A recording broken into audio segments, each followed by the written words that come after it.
Oi, boa noite a todos que estão presentes. Peço para que vocês sentem-se da maneira mais confortável possível, para a gente começar o nosso debate aqui. Falar um pouquinho mais sobre o livro que está sendo lançado hoje, do Dr. Luiz Cuscinir, Jeito de Falar, né? Pelo título, Jeito de Falar, a gente já fica seduzido, né? Com um título tão interessante como esse. Quem já não ouviu a frase, é meu jeito de falar, né? Eu sou assim, meu jeito de falar é esse mesmo. Será que a gente não pode dar uma melhorada, né? Para melhorar também os nossos relacionamentos? É a grande questão que o Dr. Luiz Cuscinir traz para a gente aqui essa noite. E para que a gente possa ampliar esse bate-papo, nós temos alguns convidados. Eu sou a Camila Tulinski, sou apresentadora do Jornal Eldorado, das 6 às 9 da manhã, todos os dias, das 6 às 9 da manhã, madrugo, para trazer as informações do Brasil e do mundo. Fui convidada pelo Dr. Luiz Cuscinir para estar aqui e mediar esse debate. E aí conto com a participação de vocês, caso vocês se sintam mobilizados. Eu vou chamar aqui o Fabiano Rampazzo, que é jornalista, autor de vários livros sobre chavecos, paqueras, etc. É isso aí, Fabiano? Vem para cá, compor a mesa com a gente. Fica, acho que ali na ponta, né? Pode ficar ali na pontinha, tá bom? Outro jornalista que foi convidado para participar, né, é o Humberto Maia. Já passou pela Revista Exame, pelo Estadão, também tem um bom repertório, vai agregar um pouco mais aqui. Né? Tudo bom, Humberto? Bem-vindo, viu? Fica à vontade. E o psiquiatra, psicoterapeuta, gente, há 40 anos falando sobre a relação homem e mulher, é muita coisa. É um privilégio poder estar aqui e fazer parte dessa mesa. Dr. Cuscinir, possa vir até aqui, por favor? Tá bem, hoje tá requisitado. Vem cá, doutor, vamos conversar um pouquinho. Falar do nosso jeito de falar. Por favor. Por favor, gente.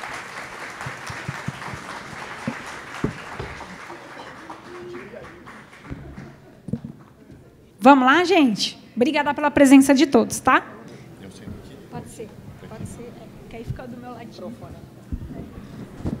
Doutor, por que você decidiu escrever esse livro com um título tão sedutor, né? Jeito de Falar. Conta um pouquinho pra gente. É sedutor? Eu achei. Não sabia que era sedutor. Eu li em 2 dias esse livro. Bom, primeiro, homenageando a editora, Companhia Editora Nacional, a minha editora Soraya Reis, né? Pode ficar em pé, porque você merece. Afinal, ela é a responsável por vários livros meus, vários. E a Soraya, a gente estava conversando, tal, e ela ficou ligada no como está o meu site, que tem umas falas lá. Da mulher falando, do homem falando, que cada um estava esperando ou imaginando do outro, né? E eu tenho uma coisa na minha cabeça, que é essa coisa do jeito de falar, que eu sempre falei para todas as mulheres que eu me relacionei, eu sempre disse, olha o jeito de falar, hein? Olha o jeito de falar, hein? Porque eu acho que é muito importante o jeito de falar. Aí eu disse, bom, o livro tem que ser por aí. Eu acho que a gente tem que poder traduzir para os homens e para as mulheres que o que eles falam, na verdade, o que eles escutam, o que eles tentam falar, nem sempre é o que chega do lado de lá. Né? E também nem sai daqui do jeito que deveria sair. Eu até comento no início do livro, sempre eu falo alguma coisa da nossa família sempre teve esse cuidado da maneira como cada um fala com o outro, né? Os meus irmãos, nós somos educados sempre dessa maneira. E aí eu disse, acho que vai ser bom eu juntar tudo isso e pôr num livro. Bom, vamos falar então mais desse livro, né? Não sei se muitos de vocês já adquiriram e já tiveram, né, a honra de pegar o autógrafo. Depois, né, vai voltar a fazer os autógrafos, né, para aqueles que não conseguiram. Falar sobre o jeito de falar. Eu devorei esse livro em 2 dias, porque eu acho que a leitura é bem fácil, tá? Então, assim, o Dr. Cuscinir, ele pegou um recorte da fala dos pacientes, né, de alguns desses pacientes, e fez uma análise desse jeito de falar, do homem e da mulher, né, que é bem interessante. Eu queria que você contasse para a gente um pouco sobre essa divisão, né, o que ela fala e o que ele fala. Por que dessa divisão do livro, hein, doutor? Então, a pesquisa minha era assim. Para montar, quem já escreveu o livro sabe que a gente vai escrevendo de pouquinho em pouquinho, né? Então, eu sabia que eu tinha que dividir de alguma forma. Eu sou uma pessoa que eu poderia ter sido um engenheiro ou arquiteto, né? Então, eu disse assim, bom, uma coisa é o que o homem fala, outra coisa é o que a mulher fala. Para mim, né? Eles vêm lá e dizem, olha, queria te contar tal coisa sobre mim. Aí eu dizia, não, mas tem alguma coisa a mais que a gente pode ir, que é o que quando ele ou ela falam, o que eles conseguem escutar.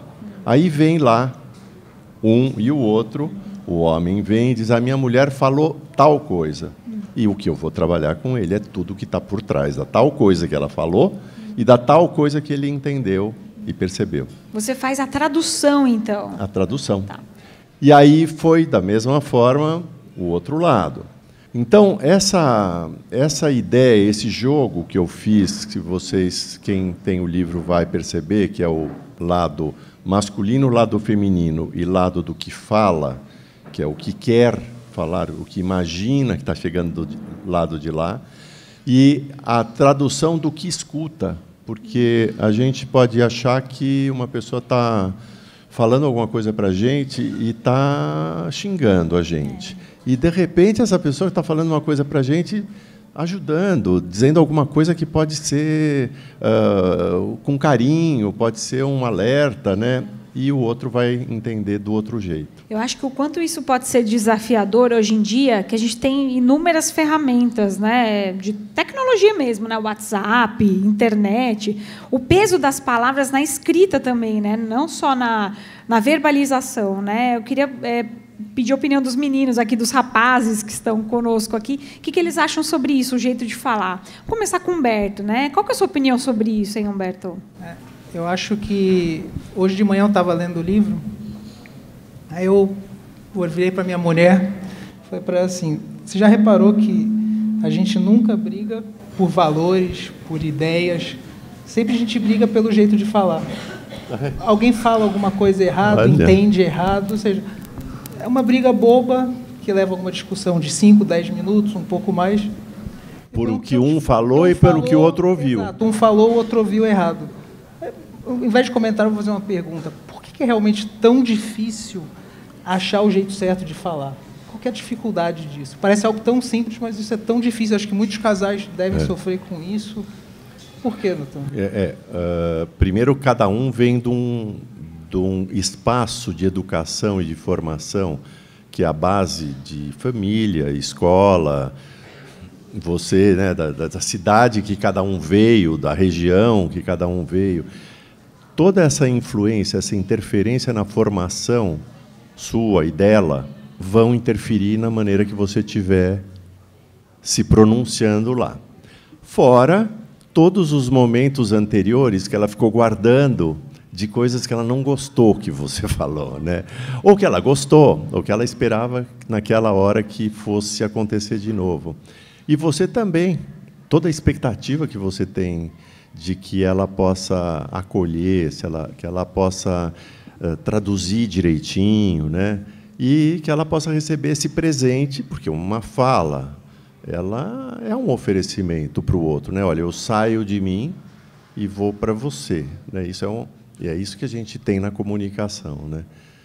Então, aí você vê como quanta interferência pode existir nessa relação trivial, de dois, né? Duas pessoas. Não, mas a gente se ama, a gente se gosta, a gente vive junto. Mas você vê como derrapa, né? E a dificuldade está mais em quem ouve ou quem fala? Olha, a pergunta de $1 milhão, né? O que é mais difícil, né? A dificuldade está na pessoa que falou ou na pessoa que ouviu. E acho que se tem um conflito entre as personalidades, o ruído na comunicação é ainda pior, não é, doutor? Se tem, por exemplo, uma crença que é diferente do parceiro, por exemplo, não é? É mais difícil. Tem gente que é muito bom para falar, né? E tem gente que é muito bom para entender o outro, né? Que escuta mais do que fala. Então, e a gente tem também uma coisa de sintonia, né? Para tal tipo de pessoa a gente distorce, para tal tipo de pessoa a gente traduz direitinho. Fabiano, o que você pensa sobre... Fale tudo o que você sente sobre isso. Fala agora, Fabiano. Vou falar tudo o que eu estou sentindo no exato momento. Tá? Primeiro, eu queria agradecer o convite. O Luiz, nos últimos anos, virou um amigo mesmo, um amigo muito próximo. Obrigado pelo convite. Estou muito à vontade aqui, porque eu conheço a Camila por voz, né, há muito tempo. E o Humberto, até a gente estava conversando aqui, teve uma coincidência. Em 2007, a gente trabalhou juntos por um mês no Estadão. Eu saindo do Estadão, ele entrando. E aí, Camila, você tocou num ponto interessante quando você falou da escrita. E aí me lembrou uma pergunta que eu havia anotado. Eu vou deixar a bola pingando e o doutor me diz o que... O livro, ele é uma compilação de anos de consultório, certo? Tá. Tem ali, então, diversas gerações. Você tá na lida há muito tempo. Né? Eu estou na 5ª década. Pois é. 40, os meus colegas de classe de Santos estão aqui.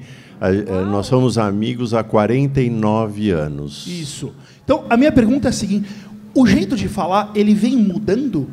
O jeito de falar vem mudando porque o falar, às vezes, ele ficou mudo, não ficou, Fabiano? Virou escrever. Ninguém fala, ninguém telefona, não se fala pelo telefone, se escreve, né? E se escreve e, às vezes, não se escreve, se manda desenho, emoticon. E aí essa confusão, acho que as pessoas não sabem escrever, já não sabiam falar, quanto mais escrever, né? Então, você sabe bem disso. E o jeito de falar vem mudando, e você acha que a internet, você percebeu no consultório essa revolução por conta da internet, início dos anos 2000 ali, que impacto que isso teve no jeito de falar dos casais? Pois é, Fabiano, acho que as coisas não facilitaram, não.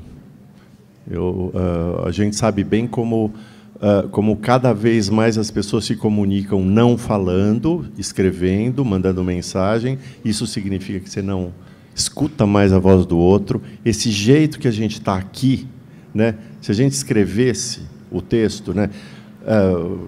Você já, né, Humberto, já escreveu textos tão bárbaros. Áudios do WhatsApp. Tem hoje em dia as pessoas não estão escrevendo mais, elas estão falando, sim. Só que ela não escuta o outro, né? Ela dá o áudio, o outro vai ouvir quando puder, quando quiser, ou ouve lá na hora, mas isso que a gente está fazendo agora. Eu falo, você fala, eu falo... Tete a tete, olho no olho. Imagine a relação homem-mulher como vai ficar. Você vai ficar aqueles bilhetes, né? Você vai dar bilhete, ou vai fazer o áudio, tá bom, você faz o áudio, é legal. Hoje em dia, a moda está sendo mandar áudio, né? Muitas vezes, a moda, sabe, não é... O que está acontecendo? As pessoas elas mandam o vídeo que o Leandro Carnal ou que o Jabor escreveu. Ela já não manda mais. Coisa nada dela. Ela manda o que o outro, 15º, que falou e manda para o outro. Quer dizer, o que daquilo é conteúdo dela mesmo, não é? Não é? Então, eu gostei muito de uma frase, sem dar spoiler, porque eu não vou, claro, não vou contar o que está escrito aqui, né? Pelo amor de Deus, não vou estragar o prazer da leitura, mas tem uma frase muito boa. Fiz umas anotaçõezinhas aqui, né? O Dr. Kuchinir escreveu o seguinte: o jeito de falar é o grande mapa na vida das pessoas. E eu acho que isso é uma verdade, porque se você fala de um jeito que a pessoa não entende, ou ela vai se estressar com você, ou ela vai brigar, vai ser motivo de brigas, você, Humberto, a sua esposa, de manhã, no café da manhã. Se não falar de um jeito correto, vai causar uma confusão. Então, mas, ao mesmo tempo, não é um pouco utópico pensar que eu vou saber o jeito de falar com cada uma das pessoas, né? Então, vou falar com o Humberto, que é uma pessoa mais, sei lá, introvertida, ou o Fabiano, que é mais descolado. Será que eu tenho que entrar na dele e falar de um jeito mais descolado também? Qual que é o segredo para você manter, pelo menos, uma relação homem e mulher, né? A gente está falando de relacionamentos amorosos aqui, né? Tirar o pé do acelerador, pensar antes de falar. Dá para a gente dar algumas dicas aqui para quem está acompanhando esse bate-papo? Claro que é tudo...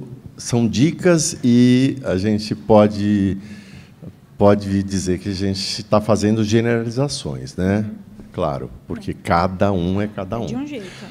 Quanto mais você conhece o outro, o que eu falo para o meu paciente, a pessoa que está comigo há um tempo, que eu conheço muito, é muito diferente do que eu posso falar aqui, que sirva para muita gente, porque eu sei muito bem para quem eu estou falando e eu tenho todo um histórico dessa relação. E a pessoa, o homem e a mulher, vão ter. Então, primeiro, a gente sabe que saber para quem a gente está falando. Se você acabou de conhecer alguém, não é para você ficar falando um monte de coisa. Não, não. Mais ainda a mulher, porque o homem, em geral, nem é muito de falar. Aí a dica do homem é tentar falar. Então, às vezes, eu preciso colocar o pé no acelerador do homem, às vezes eu preciso colocar o pé no breque da mulher. Porque, às vezes, é a mulher que fala muito mais do que devia. Luiz, tem homem tagarela pra caramba, cara. Isso é verdade. Tem homem que não para de falar e tem muita mulher tímida também. Me desculpa estar discordando de Vossa Senhoria. Tem muito homem tagarela e você acha que tem muito homem tagarela? Muito? Esse muito eu colocaria entre aspas. Tem homens tagarelas, tem. Eu aqui que não paro de falar, fico interrompendo você toda hora, eu sou um tagarela. Então, mas tem homens que são mais ansiosos. Eu não sei necessariamente se esse homem que fala demais fala de dentro. Então, não sei. Mas, pegando no geral, tem homens que falam demais e esses deviam ficar mais quietos também, claro. Uma dica que o doutor estava dando aqui, que eu acho muito bacana, que é essa leitura do outro de acordo com as situações, né? Tá na moda falar do rapport hoje em dia, né? O espelhamento. Então, se eu observo que o Humberto é um pouco mais comedido, eu não vou ficar tagarela que nem um louco aqui. Provavelmente estou criando uma falta de empatia com ele aqui, porque, pô, esse cara não para de falar aqui do meu lado e tal. Então, fica à vontade. Essa observação... O que você falou? Fica à vontade. Nem vem, Humberto. Não vai se esconder atrás dele, não. Para as minhas pesquisas com os livros de relacionamento e abordagem, Paquera e Chaveco, que eu escrevi, essa observação do outro ela é muito importante, né? Você vai marcar um primeiro encontro com uma pessoa que você conheceu num aplicativo, por exemplo, você vê a leitura corporal, se a menina chega falando gíria, é legal eu falar gíria também. Se a pessoa é toda formal e eu falo muita gíria, eu seguro a mão na minha gíria. Esse é um exemplo que eu estou dando, né? Aí você usou outro critério, que é tempo. Então, uma coisa é uma relação mais longa, outra é assim, bom, acabou de. Se acabou de, acabei de conhecer, é o tempo 0, o tempo 1, 2, né? Não, perfeito. E isso que você estava dizendo é muito interessante. Agora, trazendo isso para o relacionamento em andamento, para o casal, como que a gente se comporta quando uma coisa que estava andando bem, de repente parece que quebrou um laço? Pô, a gente se dava tão bem, eu me entendia tão bem com ela, e agora parece que parece que eu não entendo mais ela. Eu percebi, eu li algumas coisas nesse sentido no teu livro. Como resgatar, como se adaptar, quando que sou eu que tenho que ceder, quando que é o outro que tem que mudar, como que a gente observa isso? Você vê, né, isso que ele está falando, né, Camila? Às vezes a gente não encontra mais aquela pessoa que a gente conheceu, que a gente viveu junto. As pessoas mudam também. As pessoas mudam. Doutor, as pessoas mudam ou os sentimentos mudam? Ou a intimidade provoca alguma mudança? A intimidade ela é boa para ajudar e ela é boa para estragar, né? Porque com a intimidade, com a sequência das relações, né? Acho que pegando um pouco do que você está falando também, vai seguindo e as pessoas vão guardando o que aconteceu em jeitos de falar com ela. Então, de repente, elas duas lá estão vivendo um momento X específico, né? Mas essas pessoas elas já partilharam de outros tantos momentos que foram suficientes para estragar a relação. E isso fica lá guardado. Então, esse cuidado com o jeito de falar, ele vem em função disso, de que tudo que saiu da sua boca não volta mais, né? A gente sabe muito bem que tudo que está escrito também. Então, é engano achar que pedir desculpas resolveu.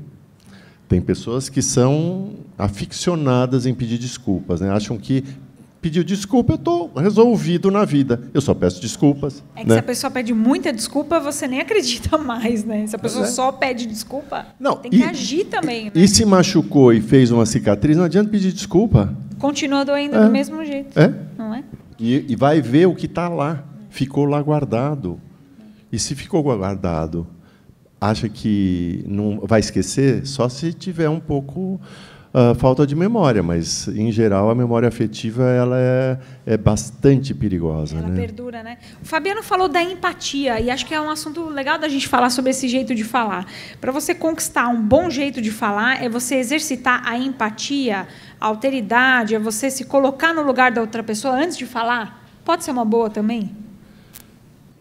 Esse é um ótimo método. O meu trabalho com gêneros ele tem uma influência muito grande do psicodrama.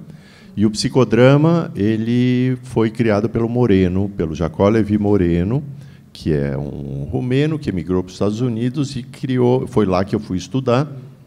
E o psicodrama, uma das bases dele é essa visão de que um vínculo, para você não cair numa relação que seria uma relação transferencial, uma relação que transfere de outros lugares ou de outras pessoas para aquela, que seria uma distorção, né? Uma transferência diferente da relação télica.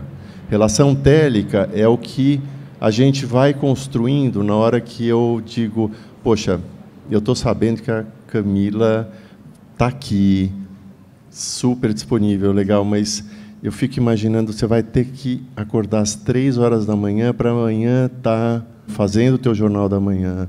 Eu sei que Humberto vai estar lá na empresa, Fabiano vai estar fazendo... Essa possibilidade de trocar de lugar e imaginar, puxa, o que ela está sentindo, né? Como ela está? Não o que eu quero que ela esteja, não como eu acho que você deveria estar. É tentar desenvolver a capacidade de percepção do outro e também imaginar, dizer assim, puxa, eu acho que a Camila está gostando de estar aqui, acho que vai ser bom para outras coisas da Camila, eu acho que eu tenho alguma coisa que eu posso oferecer para ela e o que eu estou oferecendo. Então, esse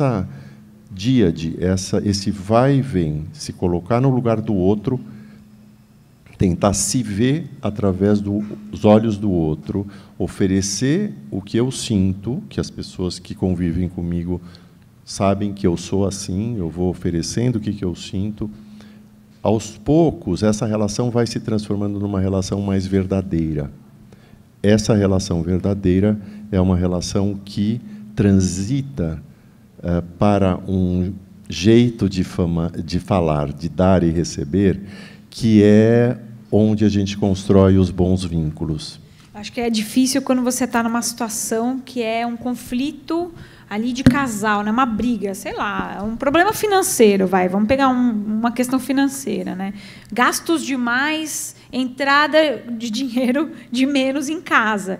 Isso deve ser, acho que no consultório o senhor deve ter escutado muito isso, né? E a mulher que trabalha, hoje, né, nem se fala, o casal é uma dupla mesmo em casa, né? Os dois contribuem ali financeiramente, não é mais como no século passado.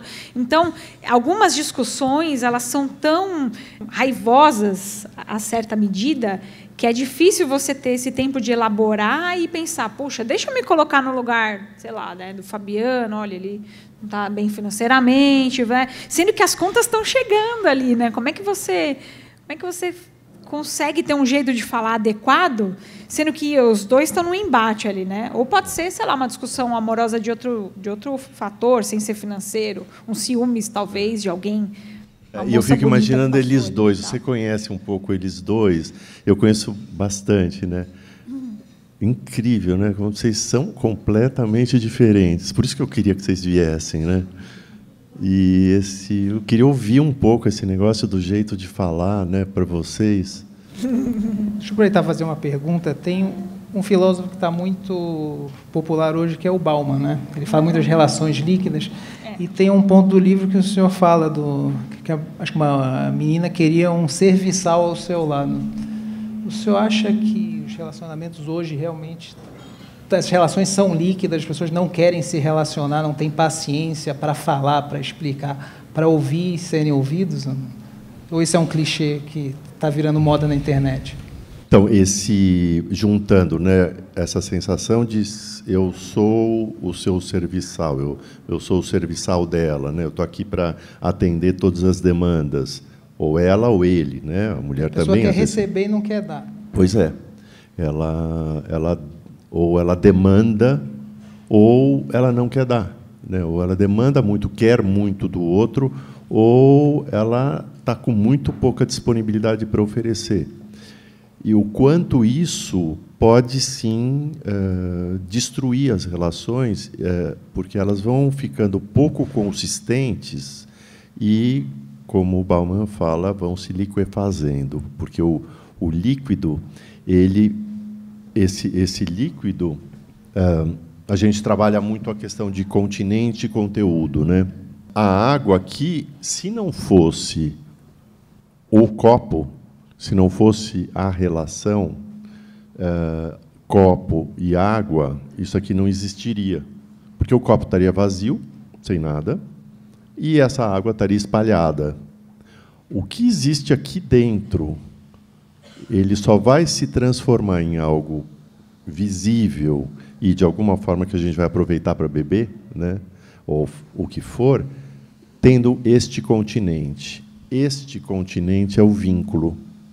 Então, uma relação líquida, se ela não tiver o continente é isso que a gente está construindo ao longo desses anos de trabalho, né, da relação homem e mulher, se não existe esse continente, essa água, ela se espalha, e a gente vai achar ela em algum lugar por aí, mas não dentro da relação homem e mulher. Eu tenho uma pergunta que tem um pouco a ver com as nossas vivências anteriores, né? Então, até que ponto o homem e a mulher, num relacionamento amoroso, eles herdam padrões de comportamento dos seus pais? Então, por exemplo, a mulher aprendeu com a mãe como se comportar daquela maneira, e o homem aprendeu com o pai como se comportar daquela maneira. Até que ponto a gente repete os padrões familiares? E como isso pode ser saudável ou não? Em qual momento a gente deve encontrar o nosso eu nos relacionamentos para chegar num jeito de falar mais adequado com o outro que também traz os seus conteúdos, né? De uma família diferente, que foi criado de maneira diferente. Pois é. Não sei se é muito... Vão se encontrar, duas pessoas se encontram, são dois desconhecidos, né? Vieram do outro mundo. E esse outro mundo, muitas vezes, é a família mesmo, né? Então, o que cada um tem é o que traz, e quanto mais a pessoa sabe o que ela traz, a partir das experiências de vida e muito fortemente a partir da família que ela foi criada, e ela poder reconhecer e aceitar que essa outra pessoa, ela pode ter dito, não, vamos construir juntos uma relação, né? Vamos. Mas não dá para saber se ela sabe sobre o que está se falando quando está acertando com alguém, dizendo, eu vou construir uma relação com essa pessoa. Então, são a vivência que cada um tem do que é um casamento, que é uma relação amorosa, e, claro, que ampliando o que é uma família, é muito difícil aquilatar. As pessoas, inclusive, ao longo da vida, elas vão tentando reconhecer o que elas viveram com o pai e a mãe delas. Elas nem sabem, ao longo da vida, que elas vão aprendendo. Vocês percebem isso na vida de vocês? Não, com relação à sua pergunta, Camila, eu de fato acho muito difícil a relação, a informação, a memória afetiva que você tem dos seus pais não interferir de alguma forma na relação que você tem. Mas nem sempre é de espelhamento. Muitas vezes é o oposto. Você tem a relação dos seus pais como tudo que você não quer que seja sua. Essa interferência, ela me parece quase que inevitável. Não dá para generalizar, acho que tem casos e casos, mas às vezes a gente vai por um outro caminho. Uma coisa que eu queria falar do livro do Luiz, assim, que eu acho muito legal, muito interessante, eu acho uma grande sacada. Quem não leu ainda, ele é um livro muito fácil de ler, né? Porque ele não precisa seguir uma ordem cronológica, você pega fragmentos e tudo, e a grande mensagem, o grande ensinamento do livro, e isso eu acho muito bacana, é uma coisa que você pode aplicar a partir de agora. Não é aquele livro que você tem que ler, condensar, entender, buscar uma resolução, filosofar em cima, a conclusão que você vai absorver. Não. É um livro assim, o caminho de volta agora de cada um para casa, seja com um amigo, com uma amiga, com o namorado, com o marido, com a mulher. Como que você fala? Como que você vai sugerir comer uma pizza daqui mais tarde ou não? Como que você vai sugerir passar ou não na casa da sua mãe antes de ir, pegar o filho e tudo? É do dia a dia, né? É um livro que fala do cotidiano, né? Dos pormenores. E isso é muito interessante, porque a gente deixa um pouco as teorias de lado e vai para a prática. E uma relação ela se constrói desses pormenores do dia a dia, né? Do bom dia, do boa noite, do boa tarde, do que é que eu frito o teu bife, eu quero... É isso, né? E isso é muito interessante trazer esse tema todo à tona. Acho muito legal mesmo, porque é a dica que a gente, de fato, precisa ouvir. E essa coisa que você falou, vamos pedir uma pizza, ou vamos pedir uma comida japonesa, ou vamos fazer dieta, são várias questões, né? E às vezes a gente fica parando para pensar, puxa, como é que eu vou falar para o meu companheiro, para a minha companheira, aquilo que eu sei que ele não vai gostar de ouvir, né? E aí independe de gênero, eu acho, né? Eu não sei, vocês são... Eu tô sozinha aqui, mulherada. Só tem eu de mulher e 3 homens, né? Eu estou falando o que eu sinto. Então, às vezes, a gente tem um pouco dessa dificuldade, né? Em saber como o outro vai receber aquilo que eu vou dizer. Vocês, homens, têm essa dificuldade também? O senhor também tem essa dificuldade, muitas vezes, de falar? Eu acho que homem e mulher têm dificuldade em falar. Tem um ponto, de novo, no que o livro cita, que é o guardar o que você quer falar e você deixa de falar. Isso vai acumulando dentro de uma pessoa até um ponto que você fala de uma forma talvez agressiva e destrutiva. Uma coisa que eu aprendi num relacionamento anterior, ainda era adolescente, eu lembro que eu deixei de falar alguma coisa que a minha namorada falou: por que você não fala? Pede. É verdade, vou pedir. Você realmente pede tudo. Tem mulher que está aqui, por exemplo, eu peço carinho para ela. Falo, vem aqui, faz carinho aqui. Eu pego a mão dela brincando, vai aqui, faz carinho em mim. É tão melhor você fazer isso do que ficar esperando, porque acho que você se coloca... É uma caixa de banana que você coloca na sua frente. Eu vou ficar esperando a pessoa fazer isso, e se ela não fizer isso... Vai esgotar a relação, não vai dar certo. Ela não gosta de mim, ela está triste, magoada comigo de alguma forma, você vai lá e pede para a pessoa está lá à sua disposição. Desse ponto, eu acho que tem aquela música do Pink Floyd, que é Keep Talking. Acho que as pessoas realmente têm que falar, e falar da melhor forma possível. Né? Não, e guardar um mal-entendido, quando você guarda, você está alimentando, né? Se você está guardando, ele ainda está lá, para ele sobreviver, você tem que dar comida. Ele vai crescendo. Né? Então, um mal-entendido que podia ter sido esclarecido ali, você não esclareceu, você guardou ele com você, e você está alimentando ele, aquilo começa a tomar proporções, você começa a tirar conclusões que não são verdadeiras, que são da sua cabeça. A pessoa cria uma história, né, um diálogo que vai longe. É perigoso. A pessoa está aqui do lado e o outro já está lá em cima. Né? É um movimento antecipatório, mas por que a gente faz isso, então, doutor Chini? Eu acho que tem a ver isso, né, o que vocês estão falando, e tem saber se o outro aguenta. Então, você colocar o que você está sentindo, o que aconteceu para o outro, e esse outro não tem condições de aguentar aquilo que você vai falar, pode ser uma ação destrutiva para a relação e, eventualmente, autodestrutiva. Tem pessoas que estão vivendo um conflito muito grande, e acham que, afinal, não vou falar para minha mulher, ou não vou falar para o meu marido, né? Achando que esse outro vai dar conta de ouvir. Só que esse outro não é o terapeuta deles. Esse outro não é a mamãe ou o papai. Esse outro pode não aguentar aquela declaração. Então, essa medida que vocês estão falando, ela é muito importante. Por isso, quanto mais a pessoa se conhece, percebe o que está acontecendo dentro dela, e mais ela desenvolve a leitura do outro, o entendimento de quem é, com quem eu estou casado, namorando, né? O que acontece com o outro, é que eu vou saber, posso ou não falar o que eu tenho para falar. Ô Luiz, o que é pior? Falar errado, jeito de falar, né? O que é pior? Falar errado ou não falar? Eu acho que é pior o falar errado.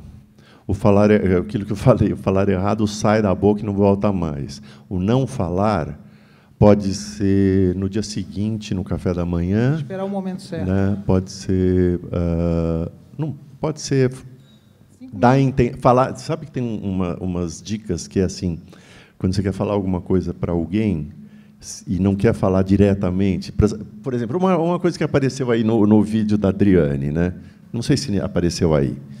Era num outro da Adriane Galisteu que a gente estava conversando e a pergunta era: mas eu pergunto se eu estou gorda ou não estou gorda, alguma coisa assim. E por que ele não fala? Eu falei, porque ele não pode falar, não é para falar, porque você não quer que ele fale. Pergunta mesmo. E não quer que ele fale. Né? Então, a mulher não vai querer ouvir que ela, para você, ela está barangada. Ela não vai querer ouvir. E o cara também, eventualmente, não vai querer ouvir que ele não é o rei da cocada preta, que ela tem atração por outros tantos homens. Ele não vai aguentar ouvir isso. Então, não, eu vou falar, porque, afinal, eu estou construindo essa relação, eu posso estar destruindo essa relação na hora que eu falo a mais. Mas posso levar? Claro. Se a pessoa mobilizou, vocês viram? Se um lado pergunta, ela está abrindo para a resposta sincera. Não está. Esse que é o problema. Esse que é o problema. Às vezes pergunta, mas pergunta para ouvir o que quer ouvir e não o que o outro está achando. E aí vai, né? Na verdade, assim que são as relações. É muito mais comum isso, isso não né? impede um relacionamento realmente íntimo, não. Porque um relacionamento realmente íntimo, a pessoa pergunta e responde. Mas aí não tem aquela questão da intimidade que não é tão saudável? Porque intimidade plena não é totalmente saudável, né? Você tem que ter um nível de intimidade, mas nem tanto. Às vezes a intimidade é uma falácia, é um castelo que se constrói. Vamos construir uma intimidade entre nós que vai ser... A verdade nua e crua. Não, existe? Vocês acham que é mesmo? Vocês acham que vocês vão mesmo dar conta de construir uma intimidade que você vai falar de tudo? Eu acho que se a pessoa pergunta... O pessoal respondeu que não, acha. A maioria acha não, que... Você sabe que eu não pergunto o que eu não quero saber de verdade. Mas eu entendo, causa uma estranheza eu mesmo. A pessoa com o Humberto. Pergunta uma coisa que ela não quer ouvir. Então, por que pergunta? Não, eu concordo com o Humberto e deixo te provocar um pouco. Porque é o seguinte, você disse que é melhor não falar do que falar errado. Porque quando você fala uma coisa, não tem mais volta. Só que, se essa coisa errada que você falou e que não tem mais volta foi dita, ela não inicia um processo e que o carro pode ser consertado durante... Né? Foi dito uma coisa, vai ter uma resposta disso. A partir disso, pode-se iniciar até uma briga que seja, mas às vezes é uma briga que vai chegar num lugar interessante. Se a mulher pergunta, eu estou gorda, e você diz que eu não devo responder isso, mas se eu não respondo, ela continua gorda. E ela está infeliz gorda. E o que vai acontecer se ela continuar? O que vai acontecer se ela continuar gorda? Só para a gente dar umas dicas aqui. Não, ela não está bem gorda, Luiz. Esse é o ponto, né? Ela não está bem. Ela não está por isso bem que ela perguntou. gorda. Você não parte exatamente. Se houve a pergunta, ao sofrimento, o problema. A pergunta é assim, mas não estaríamos evitando um desenvolvimento de uma relação? De um fim de uma relação, né? O que o Fabiano quer dizer assim, se eu não falar, Se eu não falar, ela vai continuar gorda, ela vai ficar infeliz, então, partindo do pressuposto que ela está infeliz, mas não, a gente está não incomodando. Sabe, estamos criando, está incomodando, e você, como marido, também não vai gostar e tal. O contrário também é verdadeiro, se fosse um cara gordo, tá? Perfeito. Enfim, Mas aí a gente não vai estar tendo uma relação muito superficial, ou seja, se você não pode falar a verdade para a pessoa, às vezes relação pai e filho é muito mais fácil o pai ou a mãe falar de fato que o filho precisa ouvir. Mas aí entra o jeito de falar. Exato, é o jeito aí de falar. Que acho que é o clique do livro, entendeu? Entra não o jeito de falar, não falar. Talvez acho que eu concordo. Eu não estou dizendo que é não falar, é que você só deu 2 opções. Ou não fala, né? É porque você me colocou. Não é essa, né? Se a gente tiver as outras, é claro que é muito melhor. É que esse caminho, que é o relacionamento amoroso, as relações afetivas, ele é um caminho, é um percurso. Vai ter curva, vai ter subida, descida, né? Então, se o caminho comporta esse desenvolvimento, é claro que você encontrar uma maneira de chegar e oferecer para o outro a sua visão, até porque você está se salvando de um desinteresse que você possa ter, né, pela pessoa, né, um descaso, e tem muita gente que guarda e chega num dia de manhã e diz: vou embora de casa. O outro nem sabe de onde veio embora de casa e está lá guardado. Tem razão, Fabiano. É que você me deu pouca opção. Não, o que eu quis cutucar é que assim, o falar errado não é o ideal, e o teu livro está aqui para corrigir isso. Né? A gente entende isso. Mas o falar e o ouvir errado. E o ouvir errado também. Mas eu tendo a achar que o silêncio é ainda pior, porque o falar errado, ele permite a coisa ser consertada, ou não também, né? Enfim, mas o que eu digo assim, a mulher pergunta: tô gorda? E o cara fala: olha, tá.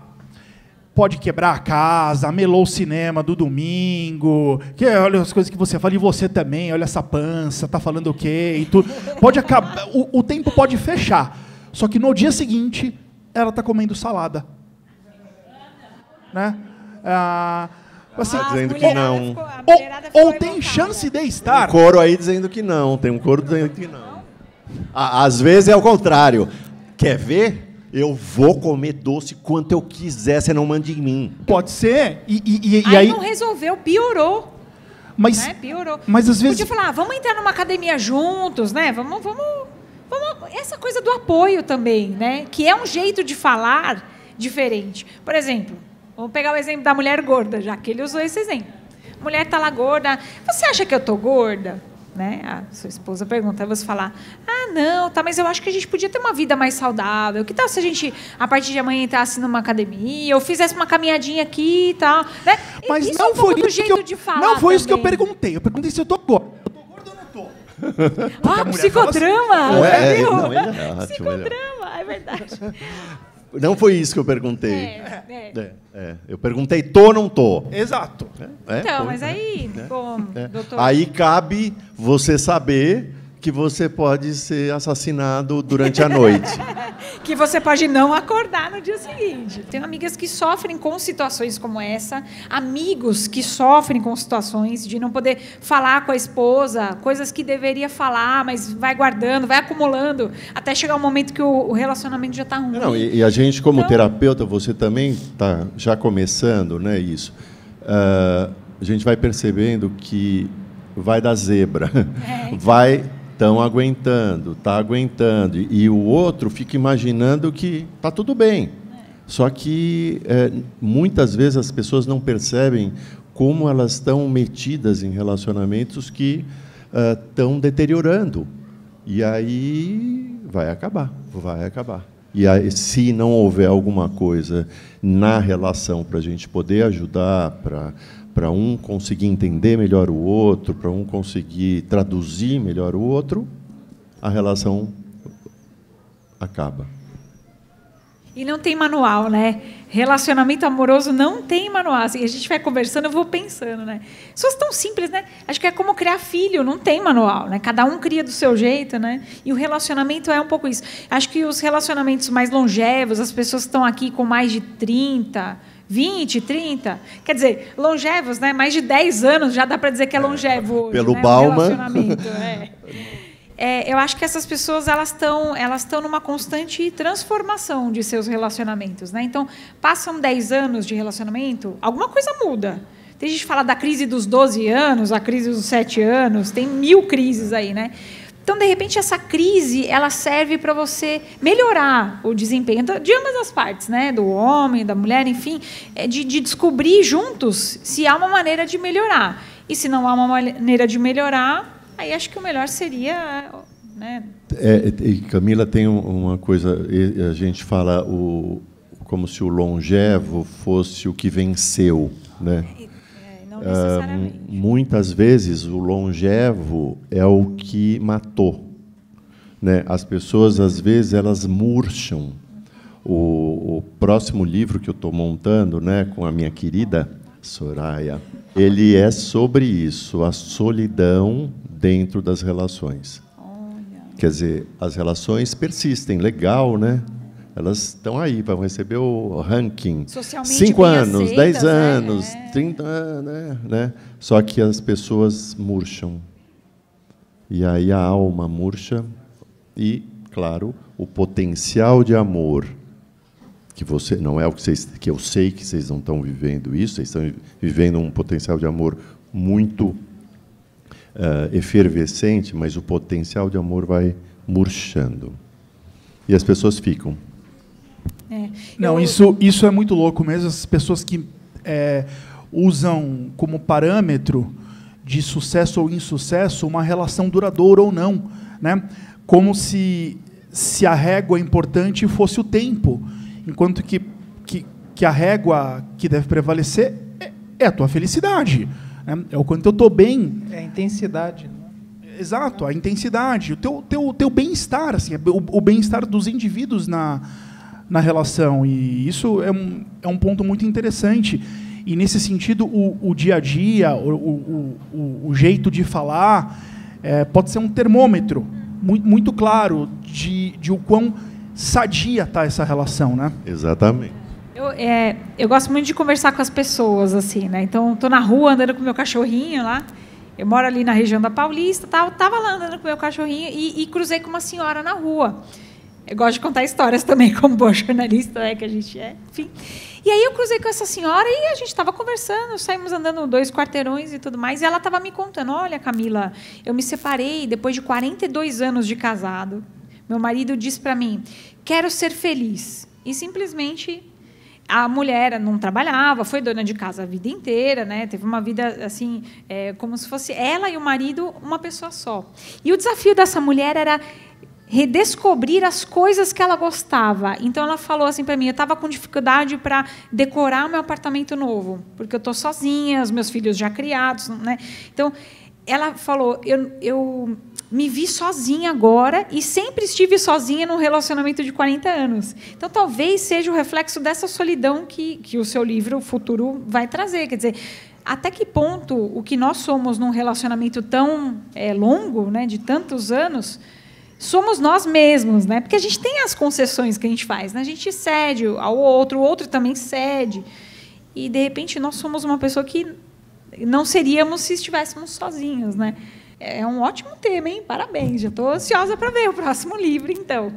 Tem uma figura que eu queria mostrar um pouco para vocês, que está no livro. Espero que as pessoas entendam quando lerem. Que é... Deixa eu falar no teu microfone. Que é assim, eu vejo o vínculo amoroso.